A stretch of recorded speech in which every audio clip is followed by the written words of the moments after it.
Live from New Delhi, you're watching DD India Live, India's voice to the world. I'm Ramesh Ramachandran. Coming up in the next 30 minutes. Russia's President Vladimir Putin vows to achieve all goals in Ukraine as Moscow claims new ground.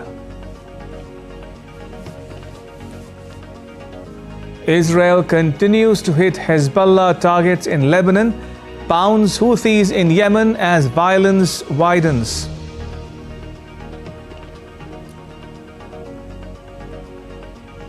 Japan's Prime Minister designate Ishiba Shigeru calls a snap election on 27th October, seeks to unite the Liberal Democratic Party. And nearly 200 killed and 100 missing as floods and landslides wreak havoc in Nepal. India sounds flood alert for 13 districts of Bihar state bordering Nepal.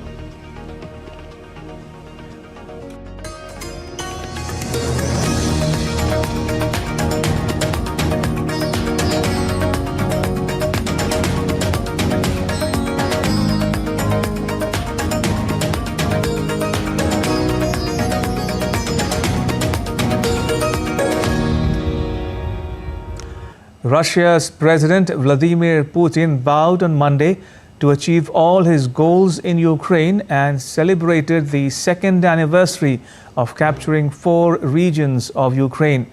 Putin's comments came just after Russia launched a fresh wave of missile and drone attacks on Ukraine. On sending troops into Ukraine, Putin justified that he is protecting Russian speakers against a neo-Nazi dictatorship. He also slammed Western elites who turned Ukraine into a military base.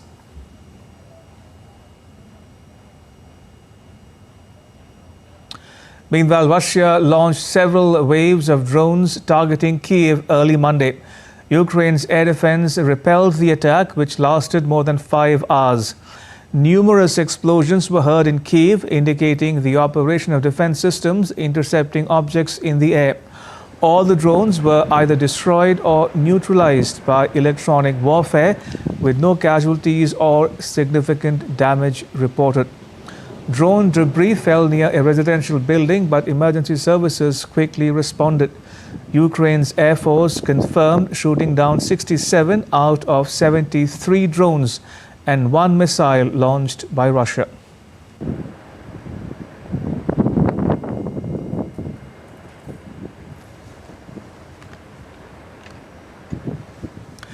The US calls for a diplomatic resolution as concerns of an all-out conflict in Lebanon rises.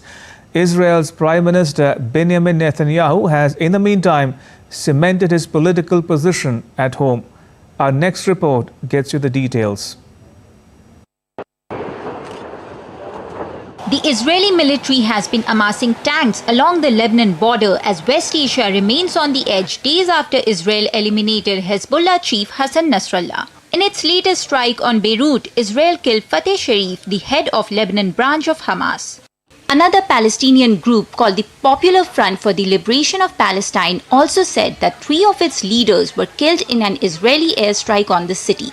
Israel has vowed to keep up the attacks, saying that it wants to secure its northern areas whose residents have been forced to flee Hezbollah rocket attacks. Israeli forces also targeted Yemen's Hodeidah port, which lies in the area controlled by Iran-backed Houthi rebels. As tensions escalate, calls for calm have been rising, with the US calling for a diplomatic resolution to avert an all-out war in Lebanon. US has also authorized its military to reinforce in the region. We really have to avoid it. We've already taken precautions relative to our embassies and personnel who want to leave, but we're not there yet, but we're working like hell with the French and many others to keep it good. In Israel, Prime Minister Benjamin Netanyahu's government has received a major boost after a prominent opposition lawmaker joined its camp. I appreciate the fact that Gideon Sa'ar accepted my request and agreed today to return to the government. This move contributes to the unity within us, also contributes to the unity against our enemies. During the discussions of the Political and Security Cabinet, I was very impressed by Prasar's broad vision and his ability to offer creative solutions to complicated problems. This has given the government a solid majority of 68 in the 120-seat parliament, meaning that Netanyahu's conflict policies would face lesser political opposition. Bureau Report, DD India. In a major development in the ongoing tensions in Lebanon, the country's caretaker Prime Minister Najib Mikati has said that the government is ready to fully implement a UN resolution that had aimed to end Hezbollah's armed presence south of the Litani River. Mikati said that Lebanon was ready to deploy its army south of the river upon the implementation of a ceasefire. This comes as Israeli forces pound Hezbollah targets in Lebanon. The 2006 Israel-Hezbollah war culminated in the UNSC Resolution 1701, which called for a full Israeli withdrawal from southern Lebanon and the Lebanese army and UN peacekeepers be the only armed forces south of the Litani River. At least 37 Islamist militants were killed in 2 U.S. airstrikes in Syria this month. The U.S. military has said that those killed included senior leaders of the Islamic State and an Al-Qaeda affiliate based in Syria. The military said that the strikes took place on the 16th and 24th of September. U.S. President Joe Biden has approved a $567 million in defense support for Taiwan. In a statement, the White House said that Biden had delegated the Secretary of State the authority to direct the drawdown of up to $567 million in defense articles, services of the Department of Defense, and military education and training to provide assistance to Taiwan. The move aims to strengthen Taiwan's military amid increasing tensions with China. Meanwhile, China continues to oppose U.S. arms sales to Taiwan, which it claims as its territory.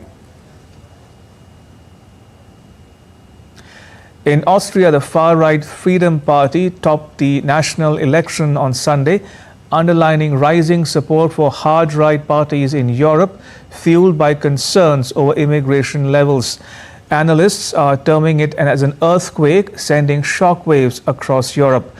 Like other far-right parties elsewhere in Europe, the Freedom Party has seen its popularity surge, fed by voter anger over migration, inflation, and COVID-19 restrictions.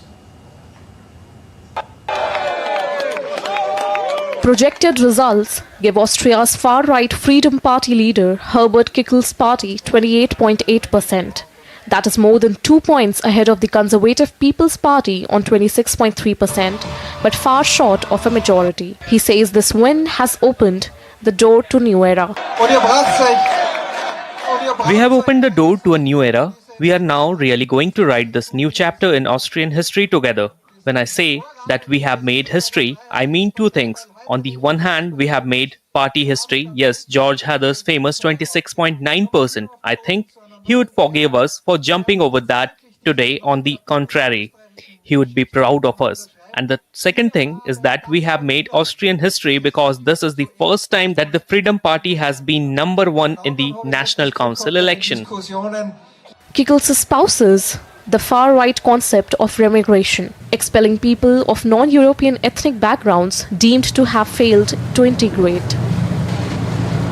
Across Europe, the popularity of far-right movements is rooted in the multiple crises to which European Union citizens have been exposed since 2008. The financial crisis, the 2015 refugee crisis, the COVID-19 pandemic, and now the war in Ukraine. 6 EU countries, Italy, Finland, Slovakia, Hungary, Croatia, and the Czech Republic, have hard-right parties in government. In Sweden, the survival of the executive relies on a confidence and supply agreement with the nationalist Sweden Democrats, the second largest force in parliament. In the Netherlands, Geert Wilders sealed a historic deal to form the most right-wing government in recent Dutch history. In last month's European parliamentary elections, right-wing and far-right parties achieved their best performance in the legislative body's history. The vote share of right-leaning parties is increasing at varying degrees of pace in each country. The far right now faces the challenge of unity and its ability to bring together forces that are still divided within the parliament. While many of these parties are united in their opposition to immigration, their criticism of European integration and their rejection of the Green Pact, there are still dividing lines around Ukraine, relations with Russia, the EU's major economic and monetary policies, and the defense of traditional values. Bureau Report, DD India. Japan's incoming Prime Minister Ishiba Shigeru said on Monday that he will call a general election on 27th October. Ishiba won the leadership of the ruling Liberal Democratic Party on Friday. He was expected to be sworn in as Prime Minister on Tuesday. Former Defense Minister Ishiba replaced Kishida Fumio as leader of the LDP, which has governed Japan almost uninterrupted for decades. He won the LDP leadership race on his fifth attempt with strong backing from rank-and-file members. On October 1st, when I am elected in Parliament to become Prime Minister, I will immediately form a cabinet and establish an administration. Once we organize for a snap election, I would like to call for a general election on October 27th. U.S. Vice President Kamala Harris energized a crowd in Las Vegas on Sunday, focusing her speech on the upcoming election while addressing the aftermath of Hurricane Helene. Speaking in a competitive swing area previously visited by Donald Trump, Harris took jabs at the former president, criticizing his crowd sizes, refusal to debate, and his privileged background. I'm trying to debate Donald Trump again, and I think he should debate again. The American people have a right to hear us discuss the issues. And as you say here in Las Vegas, I'm all in. I'm all in. Even if my opponent is ready to fold. So there you go. At a rally in the U.S. state of Pennsylvania, Trump unleashed sharp criticism at his 2024 presidential rival Kamala Harris, calling her stupid and said she should be prosecuted for her alleged failure to stop illegal immigrants from entering the U.S. and committing crimes.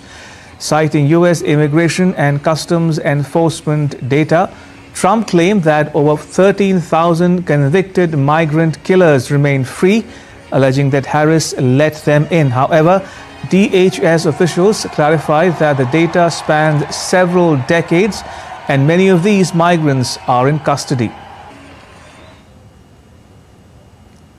Already hundreds of people have been murdered because of her action at the border, and thousands more will follow in rapid succession. She should be impeached and prosecuted for her actions. The Prime Minister of Jamaica, Dr. Andrew Holness, has arrived in India on a 4-day visit. This is his first visit to India and also the first ever bilateral visit of a Prime Minister of Jamaica to India. Prime Minister Holness will hold talks with India's Prime Minister Narendra Modi and call on the country's President and Vice President. A number of MOUs are expected to be signed.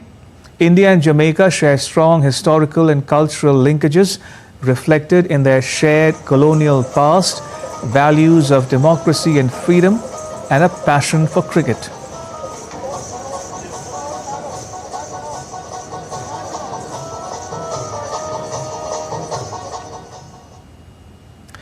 India's Ministry of External Affairs on Monday released a press document highlighting the key actions undertaken by the ministry over 100 days of the third term of Prime Minister Modi's government. First, President's state visit to Fiji, New Zealand and Timor-Leste. Prime Minister Modi's visits to Italy for G7, Russia, Austria, Poland, Ukraine, Singapore and Brunei. Minister Jaishankar's visits to the UAE, Qatar, Sri Lanka, Kazakhstan, Mauritius, the Maldives, among others. The minister's visit to Japan to participate in the Quad Foreign Ministers meeting. Him hosting the second BIMSTEC Foreign Ministers retreat in New Delhi. Opening of 5 new Indian missions in Albania, Gabon, Georgia, Latvia and Timor-Leste, and the opening of 2 Indian consulates in Auckland and Barcelona. Still to come on DD India Live. Pakistan's cuts 150,000 government jobs, closes 6 ministries and merges 2 others to secure a $7 billion IMF loan.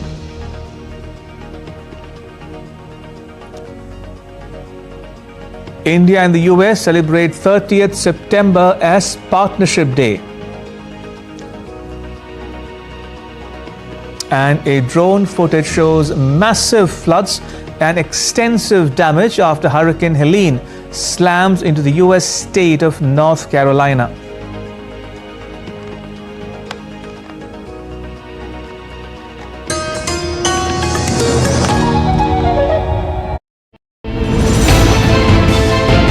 Geopolitics and trade deals.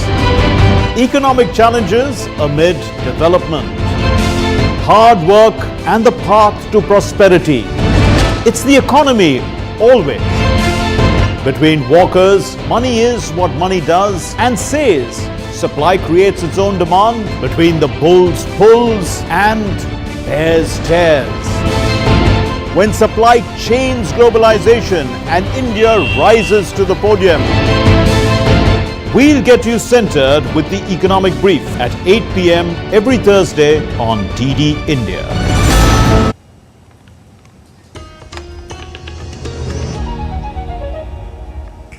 You're watching DD India Live. I'm Ramesh Ramachandran.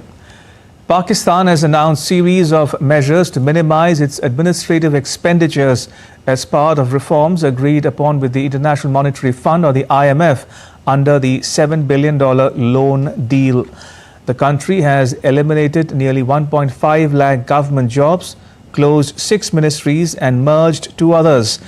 The IMF had finally agreed to an assistance package for Pakistan and released over $1 billion in the first installment on 26 September. The country has committed to cut expenditures, increase tax to GDP ratio, tax non-traditional sectors such as agriculture and real estate, limit subsidies and transfer some fiscal responsibilities to the provinces. Pakistan negotiated the loan, expressing hope and commitment that this will be the last loan. The country has already received around 24 loans from the IMF without achieving lasting economic solutions. The US Senate has designated 30th September as the US-India Partnership Day. The US Embassy in New Delhi highlighted that the United States' partnership with India is stronger, closer and more dynamic than at any time in history. It recognized the contribution of both the countries to one another. The embassy said the India-US relationship defines the 21st century. India's Prime Minister Narendra Modi was on a visit to the US last week and had announced the setting up of consulates in Boston and Los Angeles.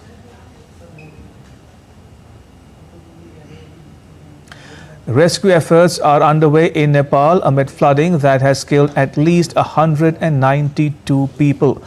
Around 42 people are still reportedly missing in the Republic. Rescue teams are using rafts to pull survivors to safety. Major roads are blocked, leaving cars stranded on highways and disrupting domestic air travel as well. Nepal has shut its schools for 3 days. The Indian Embassy in Nepal has issued helpline numbers for stranded citizens and is arranging for their safe return in view of the flood situation in the country. The advisory said the embassy has received intimation regarding Indian citizens in Nepal and that the embassy is in touch with some of these groups and arranging for their safe return. The embassy is also coordinating closely with Nepali authorities to facilitate the evacuation of Indian citizens who are stranded. Indian citizens in Nepal who require assistance may contact the following emergency numbers with WhatsApp as well. Please note +977 9851 316807 +977 9851 107021 or +977 9749 833292. Now, the news authorities began huge cleanup and recovery effort in the southeastern U.S. on Sunday. Hurricane Helene knocked out power for millions, destroyed roads and bridges in North Carolina. The storm's winds and rains killed at least 90 people in Carolina, Georgia, Florida, Tennessee and Virginia. Tennessee Governor Bill Lee surveyed the widespread destruction left by Hurricane Helene.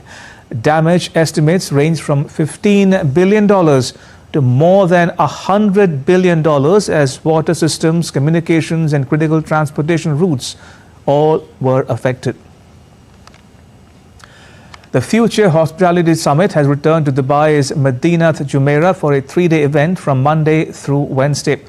This year's summit, the largest to date, is set to bring together over 1,500 industry leaders and feature more than 110 distinguished speakers, promising a wealth of insights, networking opportunities and major announcements for the hospitality and tourism sectors. Under the theme, Invest in Our Future, the summit addresses critical issues shaping the global hospitality landscape with a particular focus on innovation, sustainability, technology and investment opportunities.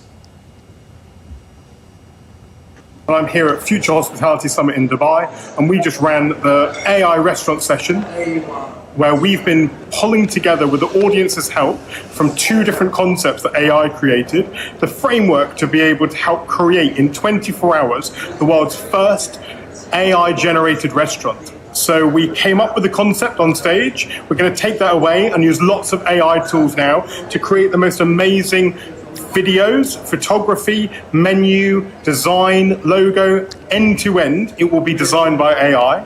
And then the brilliant team, so Chef Rene and the team here at Jumeirah, are going to take the culinary side of it, run with it, and tomorrow night we are going to create that restaurant right on stage here at Future Hospitality Summit. The summit will also feature a session titled India 2047, the future of travel and hospitality in India, on the second day, highlighting the growing importance of the Indian market in the global hospitality landscape. We are here at the Future Hospitality Summit, and the future of Indian hospitality is very bright. What we have seen in the past few years, how the demand has been created. The Indian travelers are traveling more than ever. Millennials are traveling, and I think that's a great opportunity with the millennials, and they are the future of the country, and also it benefits the industry in a big way. The rise of middle class, all these things put together, I think India's future and the future of Indian hospitality is in great hands. The government of Sri Lanka has decided not to divest its stake in Sri Lankan Airlines. The chairperson of the National People's Spa Economic Council, Anil Jayanta, said the government believes in retaining the national carrier with the state, given its significance for the development of tourism. The previous government had planned the sale process of the national carrier. The International Monetary Fund had singled out Sri Lankan Airlines for restructuring while handing a $2.9 billion bailout last year. The airline owed more than $2 billion at the end of the 2022 year and is considered among the biggest loss-making state-owned enterprise. Meanwhile, inflation rate in Sri Lanka fell to -0.5% in September 2024, down from 0.5% in August, the first deflation in 4 decades. The inflation in the food category witnessed -0.3% in September, as per the Department of Census and Statistics. Amid the economic crises, the island's economy is seeing a deflationary trend. This has been possible because of tight monetary policy and other government measures, such as import ban on non-essential commodities. In sports news, India were in the driver's seat after Bangladesh lost 2 wickets for 26 runs in their second innings on the 4th day of the second test at Kanpur. Earlier, India launched a batting blitz after Bangladesh folded for 233 in their first innings on day 4 of the rain-hit match. The hosts declared their innings on 285 for the loss of 9 wickets in 34.4 overs. It was T20 style batting from India, who reached 50 in 3 overs and 100 in just 10.1 overs, both fastest by a team. They were trying to force a result after more than 2 days' play was lost to bad weather. Opener Yashasvi Jaiswal led the charge with 72 of 51 balls, while KL Rahul smashed 68 of 43 balls. And with that, it's a wrap on this edition of DD India Live. You can catch all the latest news and updates on the DD India mobile app. It's available on Android and iOS platforms. You can scan the QR code on the screen now to download it. Let us know your thoughts on the news of the day. You can connect with us on Facebook, X and Instagram. You can also check out our website ddindia.co.in. We will be back with more news as it breaks here on DD India. I'm Ramesh Ramachandran from all of us here in New Delhi. Thanks for watching DD India Live.